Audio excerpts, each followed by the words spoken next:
Yo, www.powerfulradiofm.com. You're listening to the Ken Davis Radio Show. And today we got the hustler in the building. You already know who it is, the boy Cassidy. What's going on, Cassidy? What's up with you? I'm Man, good. I'm good, man. Happy to be here. What's up with man, just happy to have you here finally. You know what I'm saying? Trying to get up with you, but glad to get a chance to get up with you though, man. you? Yeah, definitely. You know what I'm saying? But I've been working. Real hard. You know what I'm saying? Going in, trying to get it right on the business side, making a lot of moves happen. Then been working on the music so I can hit the streets again harder than ever. That's why I've been missing in action for a minute. Okay, that's right. Now you on Carmelo Anthony's label right now, right? Crossover ENT? Yeah, me and Mello, we got a partnership. I've been trying to put this into effect for years. You know what I'm saying? My own production company. You know what I'm saying? My own production team. You know what I'm saying? To own my masters. Just to be more of a boss in my situation. I've been putting the plans together for years, but I was caught up in the paperwork. I was signed to a production company, Full Surface with Swiss, and I had a record deal with G Records, Sony BMG. So I had to get the business right on that side first and get free from those contracts to be able to put together my own plan. But once I got free from that, I was able to partner up with Carmelo and make it happen like that. Okay, no doubt. So you just basically independent right now then. You totally independent now. Well, not. I guess you could look at it like that. You know what I'm saying? I definitely got partners and people investing. So it's really like, you know what I'm saying, I'm going to be doing the same thing, if not more, than the cat that was on the major be doing. You know what I'm saying? The same type of budgets, same type of everything.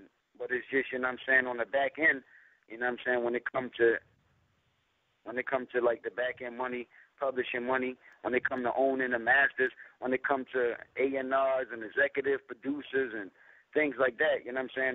I manned up on that aspect, and I'm in control of my situation a little bit more now. Okay. Or Now, actually, completely. right.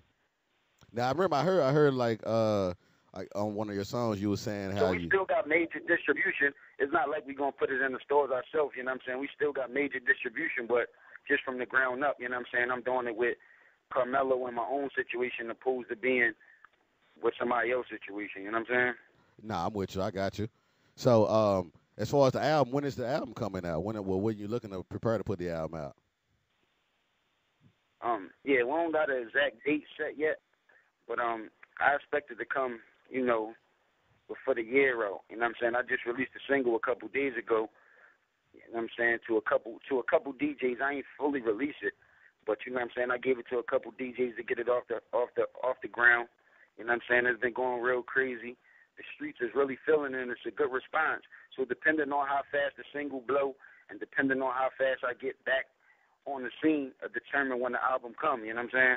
But Right. we ain't want to set a date yet too early, you know what I'm saying? It's a little too early. But it's already done, you know what I'm saying? Right now we just finishing up with the mix and master and things like that. So the album already finished. So whenever the appropriate time is, that's when it's going to come. It's not like I still got to work or anything like that. I got you. Now I know on one of your songs you were saying basically like you not with the auto tune, all that, you know what I'm saying? And since Jay-Z put out the song a little while back, I wanted to get your reaction to the song DOA from Jay-Z. What you thought about that? Um, well, I've been talking about that and speaking on it. I didn't actually put a whole song together like Jay-Z did, but in a lot of my freestyles, I've been speaking on it. I would have even maybe talked about it on one of my singles if I would have had a single at the time, but I was just going hard on the underground, so that's why I was speaking about it in my freestyles. You know what I'm saying? I feel as though if you're an artist, you know what I'm saying, you could do whatever you want to do. You know what I'm saying? Dress however you want to dress, sound however you want to sound. And there's billions of people on the earth, so everybody may not like it, but you might got your little fan base. So I don't knock what the people doing with the auto tune and the singing and the weird dressing, and you know what I'm saying. If that's what you want to do, that's cool. But at the end of the day, I don't think it should be considered rap. You know what I'm saying? It should get a new name. You know what I'm saying? It should be a new category. Just like when you look at rock singers, they consistently do weird things that a hip hop artist wouldn't do, but it's not considered rap, so you don't mind. If you look at a pop artist or a reggae artist, like they all do their own thing. And you know what I'm saying? You don't knock it because it's a different type of music. But with the auto tune and the singing and the weird stuff that's going on nowadays, still considered to be rap, that's where the problem come in at. You know what I'm saying? Because it's hard to separate and hard for the fans to even determine what's what. So that's what the problem I had with it was. You know what I'm saying? There's people that use auto-tune that make good music that I got a relationship with, so I don't knock what they do. But me as a rapper and me as a hip-hop artist, I feel as though I bring more to the table than just the singing and the auto-tune. Like, I focus mainly on lyrics, bars, and punchlines. And even when I do want my songs to sound good, I don't tend to go in that direction. And another problem I got with it is it don't seem like an original concept or original strategy to use. Maybe if it was like, when T-Pain came with it, it was like, you know what I mean? It was like something different, you know what I'm saying? So I was feeling it. But now it's like an overwhelming amount of artists just doing it, and it's like it's not original. It's not like, you know what I'm saying? It's like everybody copycatting off each other just because that's what's popping at the time. And I don't knock that because everybody got to pay the bills and bring checks home. But at the end of the day, that's just not what I choose to do. Okay, no doubt. That's definitely real. That's definitely real. Now, speaking, let's talk about, like, you were incarcerated for a little minute, and I guess when things got out, I think that's when, like, the craziness, like you say, kind of started happening, in hip hop or whatever. What's your relationship like now with Swiss Beats, and also, like, going through what you've been going through? What can we expect the album's gonna be like? You know what I mean?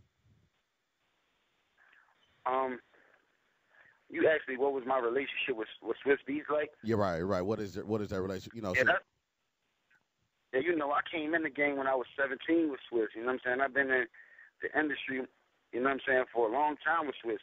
He taught me so much. I learned so much from him, and he put me in a lot of good situations. So that's my family. Like, you know what I'm saying?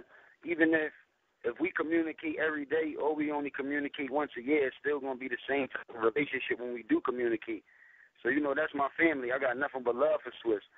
And as far as the album is concerned, the album is going to be crazy, man. You know what I'm saying? My last album, Bars, Barry, Adrian Reese story, you know what I'm saying? I was going through a lot, like you said, being locked up, survived a nearly fatal accident, had amnesia for a minute, suffered bad brain damage. So I was just recovering. And I felt as though it was a blessing for me to make it through them situations like how I did.